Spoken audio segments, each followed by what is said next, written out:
Hello, Internet. What's up? Here we are again for another episode review. It is Scuba and The Ry Ry, guy. doing our episodic reviews of The Mandalorian on Disney Plus. Episode 5 of season 2 just dropped, The Jedi. So here we are to give our 2 cents opinions and thoughts on the episode and just kind of geek out over it, because this is definitely one to geek out on. This is definitely one of the ones that in the community have considered the best of the series so far. But that said, this is going to be a spoiler-filled kind of a rendition. So if you have not watched episode 5 of season 2, please go to Disney Plus, watch The Mandalorian season 2, and then come on back, and we're gonna join us for our chat. So here's your spoiler warning, and with that, let's get into it. Let's go. Alrighty, The Jedi. Yes. This is an episode. We're gonna get this right out. This is an episode directed by Dave Filoni. Written and directed by Dave. Filoni. You can definitely tell it has a lot of strong influences from the Kurosawa. I think I'm pronouncing that Kurosawa films. Yes. The Lone Samurai style kind of film, which it has a very strong aesthetic in there. And like as Rob was saying, this is one of the best episodes, but it's also one that sometimes this is one of those, the more times you rewatch the episode, the more you can appreciate what's in the episode. And there's a lot of things in this episode for, heavy Star Wars fans to light Star Wars fans that you can appreciate from the lore, the knowledge, the characters, and just the atmosphere that was built from the get-go in this show. Now, we have to also say that this is the first episode where there are no hints of it in any of the season 2 trailers. So this is all kind of new, but this is the payoff we have been waiting for since the beginning of the season. This is our first viewing of Ahsoka Tano in live action, and overall, I would have to say they did not disappoint. No, they didn't, and they didn't play no trivial tricks or hiding behind the curtain. Who is that? Nope. Right out the get-go. Right out the get-go, we have this scene of Ahsoka assaulting this city. Kaladin. Yep. And it's that very much, it's dark, it's foggy, and just playing into that background and heritage of her as she's in and out and seeing the lightsabers come up, lightsabers come down. You're seeing all of these key moments of Ahsoka, her creativity in combat and her proficiency. And again, there is a reason she's doing this. Yes, there's a reason. And we get the that reason where it's like there's some information she wants from the magistrate. The magistrate's trying to play off with the people of the town, as to barter, and of course, not having any bit of this. And then it's like, all right, so we kind of know there's something's going to come to a head here. And then enter Mando. He enters and heads to the city because he's looking for Ahsoka. Well, I mean, he sends to the city and thinking, that his city's a good spot for information. So he goes in, and immediately the magistrate's like, all right, I want you to kill this Jedi, and I'm going to offer you this staff of Beskar as payment. Oh, yeah. And it's tempting, but he agrees, but not totally. Well, he doesn't even really say. He's just like, where's this person at? Yeah. So playing the Mando style. So then we get in there, and of course he meets with Ahsoka, and it's like we finally get the name of the child. The name of Baby Yoda. Not Baby Yoda. It's Grogu. Oh, snap. And find out he was in the Jedi Temple. We get we get the child's backstory in this episode. Oh yeah, they do a great job of it. This is another great job of, giving exposition, but not in a way where it's forced. It's very conversational. It is. And it's the scening, the lighting is really great.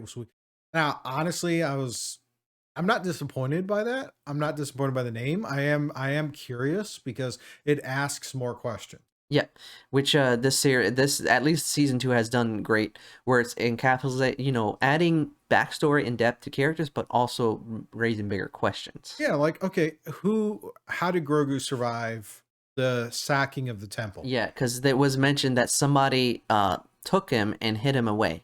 Who was that person, and why did they know to do that? Yeah, because somebody obviously got away. So there's more than one Jedi who got out of the assault on the temple. Oh yeah. Um, and the fact that we get to kind of get a feeling for, Grogu trying to survive these last 15, actually at this point, 20 years since the fall of the Empire, Yeah. or since the fall of the Republic and the rise of the Empire. Grogu's had a very rough life and everybody dismisses him as this infant, but I mean, we have to remember he's 50 plus years old already Oh yeah. and been training in the Jedi Temple for decades prior to the events of the Clone Wars and Order 66, and the kids had to try and survive. So, and that was an interesting bit. And then of course Mando's like, I've been quested to bring this to the Jedi, bring him with his own people, Oh yeah. which we all thought was going to be finding more of the species, and then it's like, oh no, he's a Jedi, so let's put him back with Jedi. Yeah. Which is it was a good twist in a way, instead of just finding a group of creatures like Yoda and Grogu, put it with the Jedi. So it still keeps a mystery of the race. So. Well, which is good. I mean, even Ahsoka's like, only seen one other being, and that was you. Oh yeah. Which people are like, wait a minute. In the original cut of episode 1, there were 2 of Yoda species on the Jedi Council. Yeah. Now there's only the one. Yeah, it's just the one. Whatever happened? Whatever happened to this person? Okay. Okay. Lot of supposition going on about that, thinking he's a child of Yoda or something. But Oh yeah. Well, you still don't know. I mean, the rumors are out there, but when you leave the mystery out there, rumors abound. yeah, and I think this is interesting because, like, when Ahsoka points out that the child and Mando have a bond, and all of that, we see that play out in the whole Force game, between Force thing, we're playing catch, Yeah. and Ahsoka's like, I'm not training him.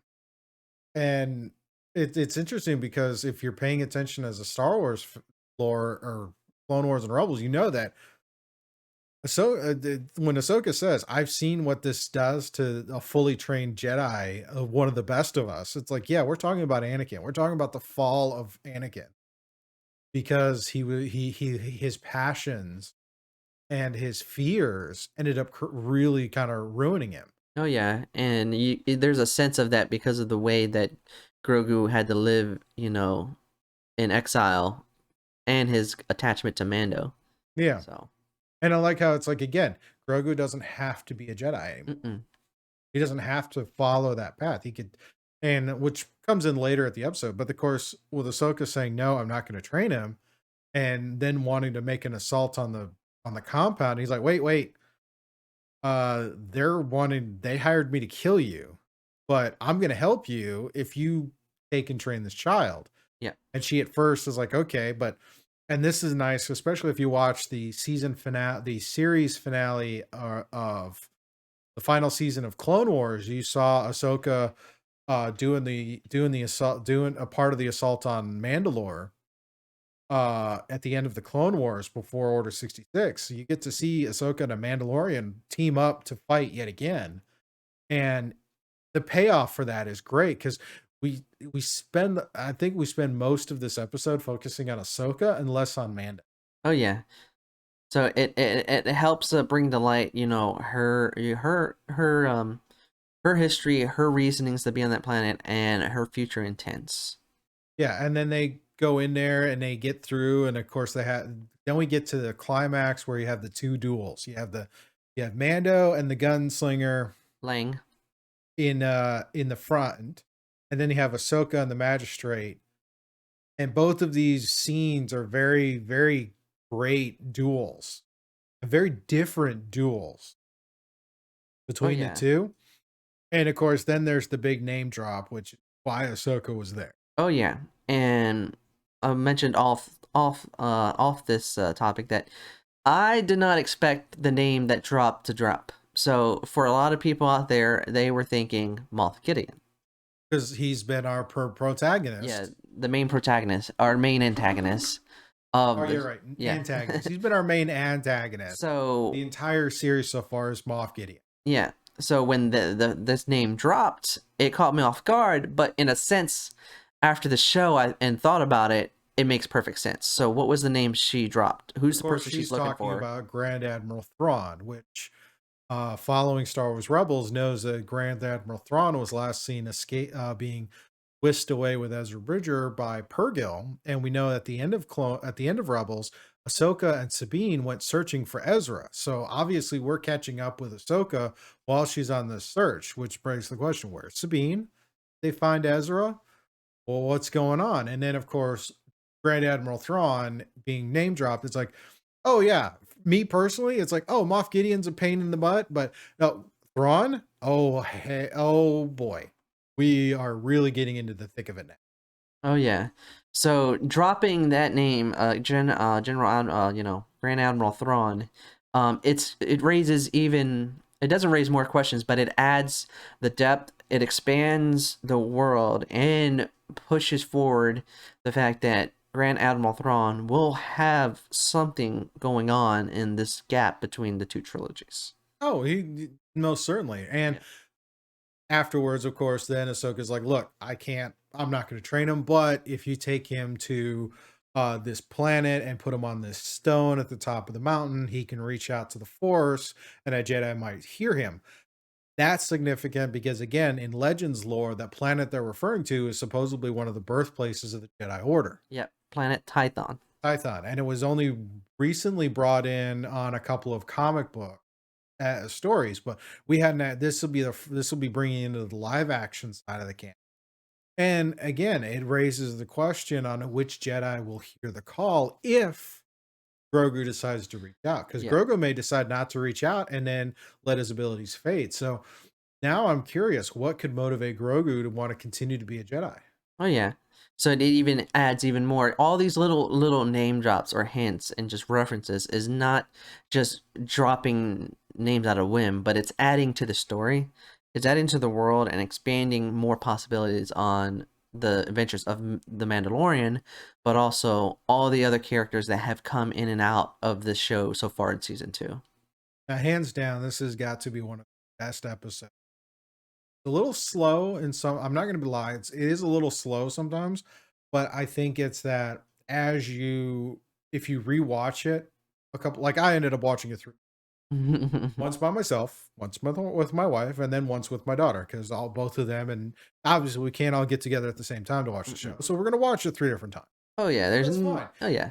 And the thing is, each time I watch it, each time I appreciate it more because of all of these subtleties that are in there, and the fact that the pacing is perfect, given the inspiration, the source material, and Dave Filoni obviously has a lot of background with directing the animated stuff. He hasn't done a whole lot of the live actions. And it's fitting that this is a character he co-created that he writes the story for, and it's like you want to see more of Ahsoka later. And I think Rosario Dawson did an absolutely amazing job embodying Ahsoka. Obviously, it's not going to be the same as the voice actor Mhm. Ashley, who has been running that character since its inception, which is great. But this is hey, this is really cool. You get that standoff, you get that wise old traveler vibe. It has all the Ahsoka elements, even her little spirit companion is seen in the episode, all these little nods and tributes to some of those things. And if you've been following all of the animated as well as the live action, there's a lot of great payoffs because it all kind of connects. And as I was just saying, it expands the universe even more to where this could be beyond just Moff Gideon. This could stay sew things out for a lot of other things. Yeah. There's been some argument that this is a backdoor pilot to an Ahsoka based series. Or maybe not. Maybe she's a recurring character. One or the other, but it's opening the doors and leveling out a universe that can be built through, other movies, other shows, and other things down the road, because there's a lot of years between the two trilogies. 30 years. Yeah, so there's a lot of stories that can be told. Yeah, and we know this is post Endor. We don't know how long post Endor, but Yeah. enough where the new Republic has been formed. Yeah. But again, this is before the birth of the New Order, Oh yeah. or the And First Order. This is before the birth of the First Order and all that. So I think it'll be really great. And I'm looking forward to seeing what happens. This was episode 5, so we've got 3 episodes left before the end of the season if they go with their 8-episode arcs. Yep. So I imagine the next couple episodes will be really interesting, and it's going to come to an interesting head. And some theories on who the Jedi who might receive the call. There's been some chatter that it might be Ezra, it might be Luke, it might be our newest Jedi introduced in Jedi the Fallen Order. I can't remember his name right off the top of my head. I believe it's Cal. Yeah, Cal Kestis. Cal Castis. So, there's a few people they could reach out to. It could be another new Jedi that we don't know of. There's quite a few that are out there. I mean, we Yeah. knew Kanan Jarrus before he died was one of the survivors, and there are many other survivors. For all we know, it could be the one who whisked Grogu away from the temple. He pops back up. Oh Who yeah. knows? Who knows? But we might find out, might not find out. So, But that is our review of episode 2 or season 2, episode 5, Birds and Things. So if you liked what you watched here, be sure to hit the little like button, the subscribe, and the bell notification if you wanted to be notified when future videos get dropped on this channel. With that, we will see you on our next review. Good night, everybody. peace.